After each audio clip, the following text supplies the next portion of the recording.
Welcome to this 2-minute video on how to use EasyAuth, the desktop two-factor authentication program for Windows or Linux. Here's the scenario. Let's say I've logged into my PayPal account and I'm trying to set up two-factor authentication. A QR code is displayed and I'm instructed to scan it into my Authenticator app. So I open EasyAuth and we see that I have an empty vault. I click the Scan QR Code button and the QR code is scanned and the details are entered into my vault.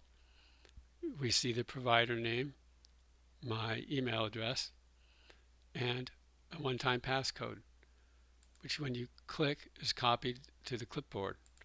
So then paste it into the authentication form, and that's all there is to it. Now I've successfully set up two-factor authentication for my account. In the future, when I want to log in, I'll use the standard login form and provide my email address and password as usual. When I click sign in, I'm prompted for a passcode.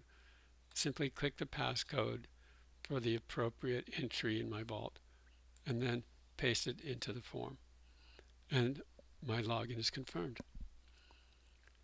It takes less than 10 seconds. You don't have to fumble with your phone or wait around for text messages. It's fast, it's simple, it's EasyAuth.